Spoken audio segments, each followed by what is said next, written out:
ગઠબંધન પર 25 બેઠકો પર આગળ ચાલી રહ્યું છે, જેમાંથી 13 કોંગ્રેસ પાસે છે. ગુજરાતમાં બીજેપી 6 પર આગળ, નવસારીથી CR પાટીલ આગળ ચાલી રહ્યા છે. વધુ એક અપડેટ, જે 2 બેઠકો હતી તે બદલાઈને 6 બેઠકો થઈ ચૂકી છે.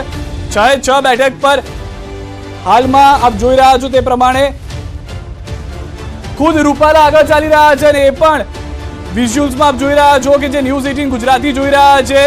પરસોત્તમભાઈ રૂપાલા, તેના દ્રશ્યો પણ અમે આપને બતાવી રહ્યા છીએ. સૌથી વધારે મહત્વની વાત કે હાલમાં પરસોત્તમ રૂપાલા પણ આગળ ચાલી રહ્યા છે. જે પહેલી 2 બેઠક ખુલી હતી તેમાં પરસોત્તમભાઈનું નામ આવ્યું હતું કે જેઓ આગળ ચાલી રહ્યા છે. તો વધુ એક જાણકારી હાલમાં ન્યૂઝ 18 ગુજરાતી જોતા પરસોત્તમભાઈ રૂપાલા રાજકોટની એ બેઠક કે જે ચર્ચામાં રહી, પરંતુ પરસોત્તમભાઈએ વારંવાર માફી માંગી અને એ વાત સ્પષ્ટ કરી દીધું હતું. આ તરફ ખેડાથી પણ સમાચાર મળી રહ્યા છે. દેવસિંહ ચૌહાણ આગળ ચાલી રહ્યા છે. ભાજપના અન્ય એક ઉમેદવાર, એટલે કે ગુજરાતની અંદર કુલ 8 થી 9 બેઠકો કે જેના હાલમાં વલણ આવી રહ્યા છે તે પ્રમાણે દેવસિંહ ચૌહાણ આગળ ચાલી રહ્યા છે. રૂપાલાને આપણે જોયા હતા, રૂપાલા સાહેબ જે ખુદ જોવા મળ્યા છે ન્યૂઝ 18 ગુજરાતી જોતા. સૌથી વધારે મહત્વની વાત એ પણ છે કે દેશની અંદર સેન્ચુરીની નજીક પહોંચતું જોવા મળી રહ્યું છે એનડીએ. 86 બેઠકો પર એનડીએ આગળ ચાલી રહ્યું છે. દિનેશ મકવાણા આગળ ચાલી રહ્યા છે. ટૂંક સમય પહેલા જ તેઓની પ્રતિક્રિયા આવી હતી અને હવે જ જાણકારી છે તે પ્રમાણે દિનેશભાઈ મકવાણા પણ આગળ ચાલી રહ્યા છે. અમદાવાદની જે બેઠકની આપણે વાત કરી હતી તે પ્રમાણે દિનેશ મકવાણા આગળ ચાલતા જોવા મળી રહ્યા છે. ઇન્ડિયા ગઠબંધન 40 બેઠકો પર આગળ ચાલી રહ્યું છે. હાલમાં 138 બેઠકોના જે વલણ આવ્યા છે તેની અંદરની આ શરૂઆત જોવા મળી રહી છે. સૌથી વધારે મહત્વની વાત, મધ્યપ્રદેશની 29 માંથી 5 બેઠકોના વલણ આવ્યા છે અને 5 બેઠકો પર ભાજપ આગળ ચાલી રહ્યું છે. મારા સહયોગી સંધ્યા પણ મારી સાથે જોડાઈ ગયા છે. અને સંધ્યા, જે સૌથી વધારે મહત્વની વાત હતી કે જે વલણ જોવા મળી રહ્યા છે, જે પરિણામ હતું તે નજીક જોવા મળી રહ્યું છે. હવે સંધ્યા, તો ગુજરાતની એ બેઠકો 26 માંથી એક કમળ ખીલી ચૂક્યું છે અને 25 પર નજર છે, અને 25 પર બીજેપીની પણ નજર છે અને કોંગ્રેસની પણ નજર છે. સાથે સાથે આમ આદમી પાર્ટીની પણ નજર છે, કારણ કે કોંગ્રેસ અને આપ બંને સાથે મળીને આ ચૂંટણી લડ્યા છે. ઇન્ડિયા ગઠબંધનના એ સાથી પક્ષો છે અને તેમની નજર છે. અત્યારે 7 થી 8 એવી બેઠકો છે જ્યાં બીજેપીના ઉમેદવારો, ગુજરાત બીજેપીના ઉમેદવારો આગળ ચાલી રહ્યા છે અને ખુદ પરસોત્તમ રૂપાલા પણ ન્યૂઝ 18 ગુજરાતી જોઈ રહ્યા છે, કારણ કે એમને ખબર છે, બીજેપીને પણ ખબર છે કે સચોટ જે રુઝાન આવી રહ્યા છે અને પરિણામ પણ આવશે, તો એ માહિતી આપને જોવા મળશે અને સાંભળવા મળશે ન્યૂઝ 18 ગુજરાતી પર. કારણ કે નેટવર્ક 18 દેશનું સૌથી મોટું આ નેટવર્ક છે ને મનસુખભાઈ પણ અત્યારે આગળ ચાલી રહ્યા છે. દિલના ધબકારા વધી રહ્યા છે અત્યાર સુધીના વલણ. તો એક બાદ એક જે વલણ સામે આવી રહ્યા છે. રાજકોટથી અત્યારના વલણમાં ધાનાણી પાછળ અને રૂપાલા આગળ ચાલી રહ્યા છે. પંચમહાલથી ભાજપ ઉમેદવાર રાજપાલસિંહ આગળ. તો વલણમાં એનડીએ 100 થી વધુ બેઠક પર આગળ ચાલી રહ્યું છે. 112 બેઠક સંધ્યા કે જેના પર એનડીએ હાલમાં આગળ ચાલી રહ્યું છે. ઇન્ડિયા ગઠબંધન 39 બેઠક પર આગળ ચાલી રહ્યું છે. સૌથી વધારે મહત્વની વાત, 158 બેઠકોના વલણ જે આવી રહ્યા છે તેમાં આગળ ચાલી રહ્યું છે. સૌથી વધારે મહત્વની વાત એ પણ છે કે જે તમામ બેઠકો છે તેમાં અલગ અલગ જગ્યાએ ભાજપ લીડ કરી રહ્યું છે.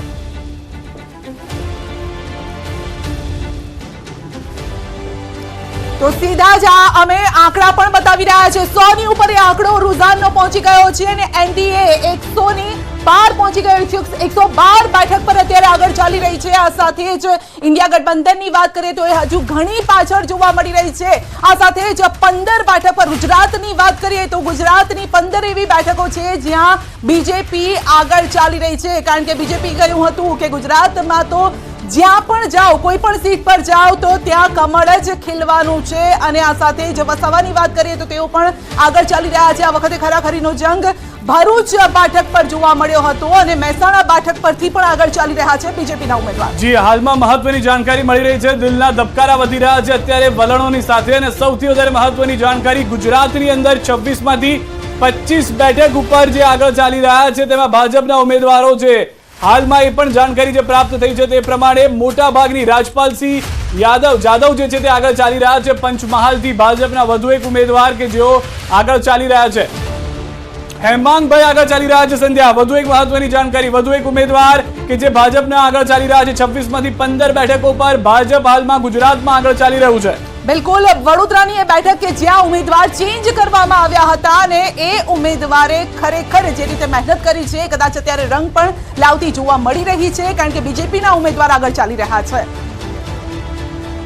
કુલ 135 બેઠકો પર એનડીએ આગળ ચાલી રહ્યું હોવાની જાણકારી છે. 136 પર આગળ ચાલી રહ્યું છે હવે એનડીએ. સૌથી વધારે મહત્વની વાત સંધ્યા, અહીંયા આગળ જે 194 બેઠક જે છે તેના વલણો સ્પષ્ટ થતા જોવા મળી રહ્યા છે. બિલકુલ, એનડીએ 135 બેઠક પર અત્યારે આગળ છે અને ઇન્ડિયા ગઠબંધનની વાત કરીએ તો એ પણ હાફ સેન્ચુરી વટાવી ચૂક્યું છે, એટલે કે 52 બેઠક પર અત્યારે ઇન્ડિયા ગઠબંધન આગળ ચાલી રહ્યું છે અને એનડીએ 135 પ્લસ બેઠક પર અત્યારે 139 બેઠક થઈ ગઈ છે, જે રીતે આપ સ્ક્રીન પર જોઈ રહ્યા છો. ગુજરાતની બેઠકની વાત કરીએ, આ વખતે 26 બેઠકની વાત નથી કરવાની, આ વખતે ફક્ત 25 બેઠકની વાત કરવાની છે. તો લોકોને સવાલ થશે કે 25 બેઠક કેમ, કારણ કે એક કમળ ઓલરેડી ગુજરાતમાં ખીલી ચૂક્યું છે. તો આ 25 બેઠકમાંથી 15ના જે રુઝાન સામે આવ્યા છે તેમાં બીજેપી જ જોવા મળી રહી છે, કારણ કે 15નો આંકડો અને બીજેપી આ બેઠક પર અત્યારે આગળ ચાલી રહી છે. અને સૌથી વધારે મહત્વની વાત એ પણ છે સંધ્યા, જે રીતે આપે પણ જણાવ્યું તે પ્રમાણે કે મોટા ભાગની જે તમામ બેઠકોના વલણ સ્પષ્ટ થઈ રહ્યા છે, કારણ કે 543 માંથી 227 બેઠકોના વલણ સ્પષ્ટ થયા છે, જેમાં 157 પર બીજેપી અથવા તો એનડીએ આગળ ચાલી રહ્યું છે, 62 પર કોંગ્રેસ આગળ ચાલી રહી છે. અધર્સના ફાળે હાલમાં આગળ ચાલવામાં 8નો આંકડો જોવા મળી રહ્યો છે. 140 બેઠકો બીજેપી આગળ ચાલી રહી છે, એનડીએ 157 પર આગળ ચાલતું જોવા મળી રહ્યું છે. અત્યાર સુધીના વલણમાં કોંગ્રેસ ગુજરાતમાં ખાતું હજી સુધી નથી ખોલાવી શકી. તો વારાણસીથી પીએમ નરેન્દ્ર મોદી આગળ ચાલી રહ્યા છે, સતત ત્રીજી વખત અહીંયાથી ચૂંટણી લડી રહ્યા છે અને વારાણસી ભોલે બાબાનો પ્રેમ પણ અહીંયા તેમના પર જોવા મળી રહ્યો છે, કારણ કે ભોલેના ભક્ત છે નરેન્દ્ર મોદી. માઈની પણ તેઓ માળા જપતા હોય છે, એટલે મામાં પણ એટલી શ્રદ્ધા ધરાવે છે અને ભોલેનાથમાં પણ એટલી જ આસ્થા ધરાવે છે અને તેમણે કહ્યું હતું કે માँ गंगा ने मुझे यहाँ पे बुलाया है, તો માँ ગંગામાં પણ એટલી આસ્થા છે અને તેમના આશીર્વાદ તેમને મળશે તે પ્રકારનું લાગી રહ્યું છે. તો 150નો આંકડો એનડીએ પાર કરી ચૂક્યું છે, 157 બેઠક પર અત્યારે આગળ ચાલી રહ્યું છે, જ્યારે કે ઇન્ડિયા ગઠબંધન 60 પ્લસ એટલે કે 62 બેઠક પર અત્યારે આગળ છે. અને સૌથી વધારે મહત્વની વાત, ઇન્ડિયા ગઠબંધન 62 બેઠક પર, જેમાંથી કોંગ્રેસની 23 બેઠકો પર આગળ ચાલી રહ્યા હોવાની જાણકારી છે. અન્ય પક્ષ જે છે તે 8 બેઠકો પર ચાલી રહ્યું છે આગળ. ગુજરાતની અંદર હજી પણ કોઈ પણ એવી બેઠક નથી ખુલી જે ગણતરી ચાલી રહી છે તેમાં, કે જેમાં કોંગ્રેસ આગળ ચાલી રહ્યું હોય. રાજનાથસિંહ આગળ ચાલી રહ્યા છે, ઉત્તર પ્રદેશથી રાજનાથસિંહ આગળ ચાલી રહ્યા છે. આ પહેલા સ્મૃતિ ઈરાની આગળ ચાલતા હતા તે જાણકારી મળી હતી. તો દેશભરની અંદર ભાજપના જે દિગ્ગજ નેતાઓ પોતાના ભાવિનો ફેસલો જનતાને સોંપી ચૂક્યા છે, તેઓ આગળ ચાલતા જોવા મળી રહ્યા છે.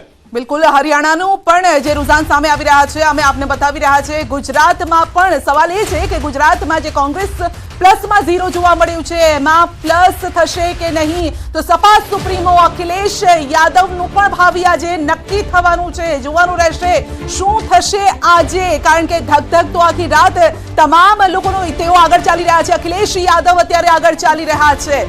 તો 400 પ્લસનો નારો જે આપવામાં આવ્યો છે ત્યાં સુધી પહોંચશે કે નહીં. રુઝાનમાં જો કે 350 પ્લસ સુધી એનડીએ પહોંચતી જોવા મળી હતી. ઇન્ડિયા ગઠબંધનનો જે નારો હતો 295, ખબર નથી કે ત્યાં સુધી તે પહોંચશે કે નહીં, કારણ કે આજે બસ બપોર સુધીમાં કદાચ એ ખ્યાલ પણ આવી જશે. રાહુલ ગાંધી પણ આગળ ચાલી રહ્યા છે. રાહુલ ગાંધીની બેઠક વિશે પણ આપણે રાયબરેલીથી તેઓ આગળ ચાલી રહ્યા છે. પુશ્તૈની આ તેમની બેઠક છે. રવિ કિશન આ તરફ આગળ ચાલી રહ્યા છે. ઉત્તર પ્રદેશથી બીજેપીના વધુ એક ઉમેદવાર કે જેઓ ફરી એક વખત પોતાનો ભાવિનો ફેસલો જનતાને આપી ચૂક્યા હતા. ગોરખપુરથી તેઓ પણ આગળ ચાલી રહ્યા હોવાની જાણકારી મળી રહી છે. સૌથી વધારે મહત્વની વાત રાયબરેલીની પણ રહી કે જ્યાંથી રાહુલ ગાંધી આગળ ચાલી રહ્યા છે ત્યાં હવે કઈ રીતના સમીકરણો બદલાય છે તે જોવું મહત્વનું થઈ જશે. હાલમાં બેલેટ પેપરની ગણતરી અને અત્યાર સુધીના વલણો જે છે તે જોઈ રહ્યા છે. એસપી ઉમેદવાર બદાઉનથી આદિત્ય યાદવ જે છે તે આગળ ચાલી રહ્યા છે. બદાઉની આ બેઠક છે અને જ્યાંથી આદિત્ય યાદવ આગળ ચાલતા હોય તેવી જાણકારી હાલમાં મળી રહી છે. તો દેશભરની અંદર જે સૌથી વધારે મહત્વની વાત છે કે હજી સુધી ઇન્ડિયા અને એનડીએ એક સાથે આગળ વધતું હતું. ગુજરાત ભાજપના પ્રદેશ ઉપાધ્યક્ષ ભરતભાઈ બોગરા. ભરતભાઈ, શું કહેશો, એક્ઝિટ પોલના જે આંકડા આવ્યા હતા એ જ પ્રકારે પરિણામના આંકડા પણ એ જ પ્રકારે લાગી રહ્યા છે, શું કહેશો? એનાથી પણ સારું પરિણામ આવશે, એટલા માટે કે દેશની જનતાએ આદરણીય નરેન્દ્રભાઈ મોદી સાહેબે 10 વર્ષમાં લીધેલા નિર્ણયો, દેશ માટે કરેલા ઐતિહાસિક કામો અને આગામી 5 વર્ષમાં દેશની જનતાને આપેલું વિઝન, દેશના યુવાનો, દેશના ગરીબો, દેશના ખેડૂતો, દેશની મહિલાઓ માટે જે પ્રકારે એ બધાને જોડીને દેશને વિશ્વની ત્રીજી આર્થિક મહાસત્તા બનાવવા માટેનો સંકલ્પ, વિકસિત ભારતનું સપનું, એના પર દેશની જનતાએ ભરોસો કર્યો છે, વિશ્વાસ કર્યો છે અને ત્રીજી વખત આદરણીય નરેન્દ્રભાઈ મોદી સાહેબને વડાપ્રધાન બનાવવાનો ચુકાદો 1 વાગ્યા સુધીમાં આવી જશે.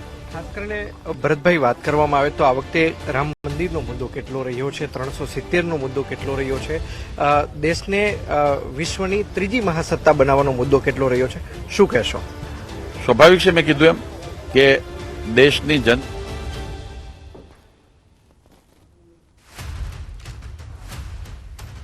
તો હાલની જે બેઠકોની જાણકારી મળી રહી છે તે પ્રમાણે 158 બેઠકો પર એનડીએ આગળ ચાલી રહ્યું છે. ઇન્ડિયા 62 બેઠકો પર અને ગુજરાતની 15 બેઠકોના જે વલણ આવ્યા છે તેમાં જૂનાગઢથી હવે રાજેશ ચુડાસમા પણ આગળ ચાલી રહ્યા હોવાની જાણકારી મળી રહી છે. છોટાઉદેપુરથી બીજેપી ઉમેદવાર જશુભાઈ રાઠવા આગળ ચાલી રહ્યા છે. વધુ એક ભાજપ ઉમેદવાર ગુજરાતમાં આગળ ચાલતા જોવા મળ્યા છે. પંચમહાલથી રાજપાલસિંહ જાદવ આગળ ચાલી રહ્યા છે. આપને જણાવી દઈએ કે 26માંથી 25 બેઠકો પર પરિણામ છે અને તેમાંથી 15 બેઠકો પર ભાજપના જ ઉમેદવારો આગળ ચાલી